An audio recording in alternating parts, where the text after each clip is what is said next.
Good afternoon, good afternoon, good afternoon again, everyone. Welcome to another spilling welcome to another episode of Spilling Tea. I'm your host, Tiffany Daniels. We are going back to that horrible world known as the JRC, but before we do, the usual disclaimers.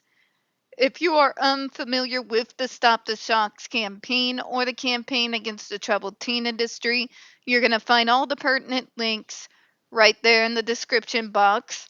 Please, in particular, take note of the article written by NeuroClastic, a small non for profit started by autistics for autistics. In it, they interviewed over 800 people, ABA professionals, in regards to the JRC's so-called behavior modification program. The Judge Rotenberg Educational Center doesn't want you to read that article so much. They threatened NeuroClastic with a defamation lawsuit. They did not remove it from the website. Well, folks, NeuroClastic refused. You know the drill. Please read the article. Share it on all your social media. Also included in there is NeuroClastic's public statement regards to the defamation lawsuit threat, as well as a link to their GoFundMe. We are crowdfunding just in case the JRC ever does actually see through with their threat. Trigger warning 1. When we discuss places like the Judge Rotenberg Educational Center or Agape Boarding School for Boys, you're going to hear vivid descriptions of and catch clips of surveillance footage of people with mental health issues and disabled people being tortured and abused. If you got young children present, please make sure to go ahead and utilize your headphones. Trigger warning 2. This channel is marked not for kids for a reason. We use profanity on occasion and speak on dark subjects. If your child is 16 and younger and they are watching this, very obviously parental supervision is advised. Now, very obviously, folks, I'm having issues with allergies and autistic fog brain, so please, if you could be so kind to bear with me, I would appreciate it. So, where we left off. With regard to the use of positive interventions prior to ESD use, whether at JRC or before an individual was brought to JRC, the available data and information lack critical details necessary to assess whether these treatments were adequately or appropriately administered. In other words, we don't A, know how this diagnosis came about.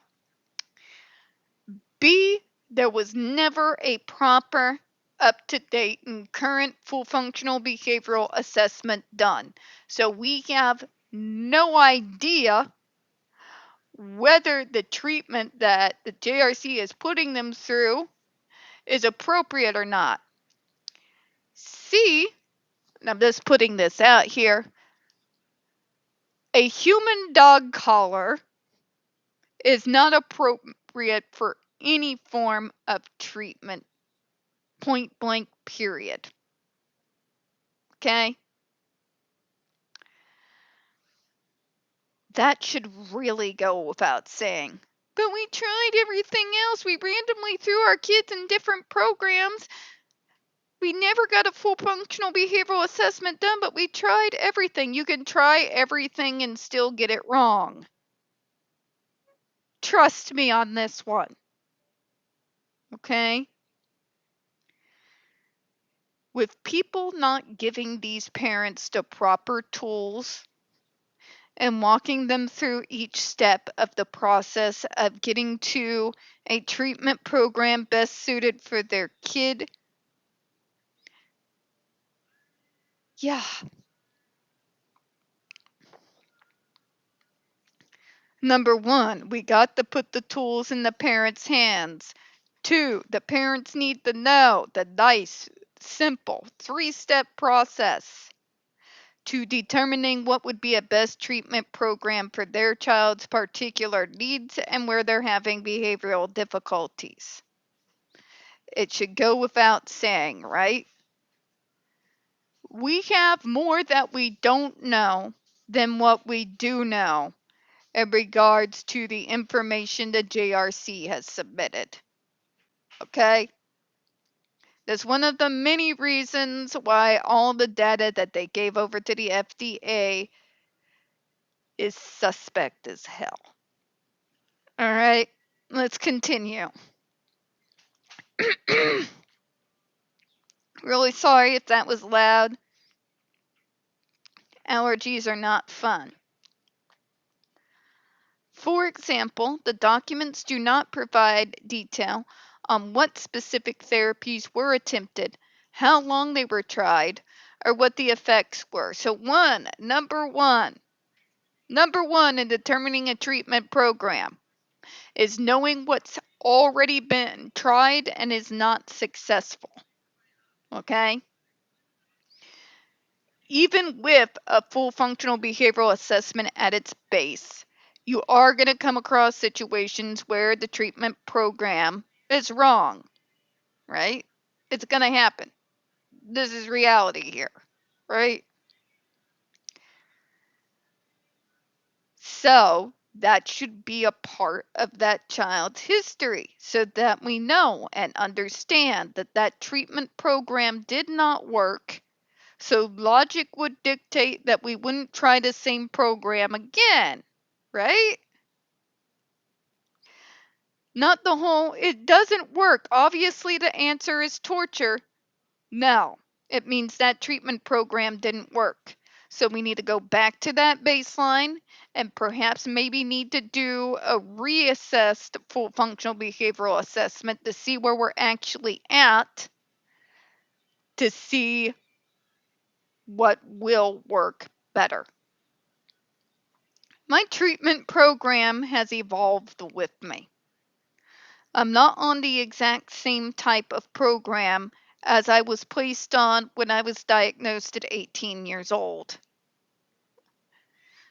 Because we age, we evolve. What issues we don't have at 18, we may have pushing 40. We may have some areas at 18 that we were doing horrifically at, that as we aged and went within our treatment program, we have gotten better. And we don't necessarily need those parts of the original treatment program anymore. So we get rid of them. So we're not wasting everyone's time.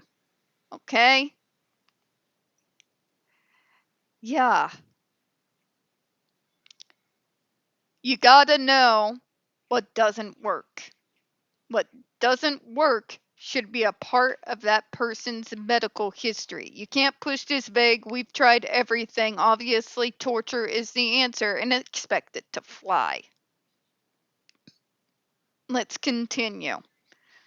Critically, the documents do not provide enough information to determine whether the interventions were appropriately targeting behaviors, which is necessary to understand whether the interventions failed, and if so, why they failed. In other words, your vague checklist is no, JRC, no. That vaguely worded crap is not what the FDA is talking about here. We want to know what you did, what were they targeted for, and we want to know whether that caused behavior to decrease or increase. Right? The JRC is telling us none of this. And also, they do not say anything as to why they failed. So remember the whole Jennifer Masumba and all the other students told us about that first week where they're given free rein before they strap the human shock collar on them. They tell us it was positive behavioral intervention. They do not in any way detail what that was and how it was implemented in anything less than a vague description. Right? When we chose positive behavior, okay, which techniques did you use from positive behavioral reinforcement? Go ahead, tell me. Tell me. All right? And it didn't work. Okay. Why didn't it work? You're the doctor. It is literally your job to find out why it didn't work.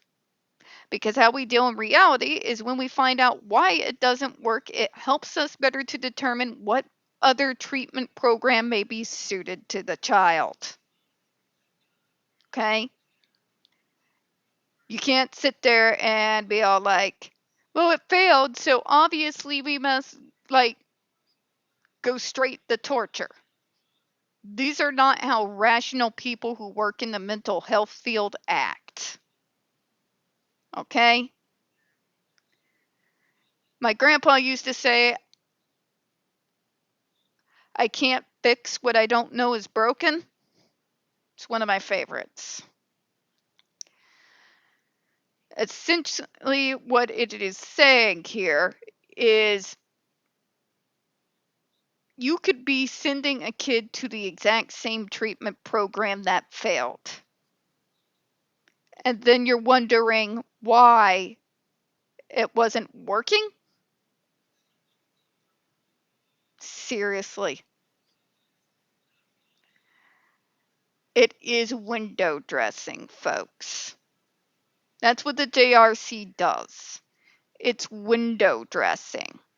It's a way to camouflage themselves and cover their own ass legally so that they can say that we tried positive behavioral reinforcement and it didn't work.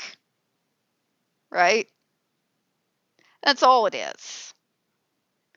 It's just a way to cover their own ass. Right?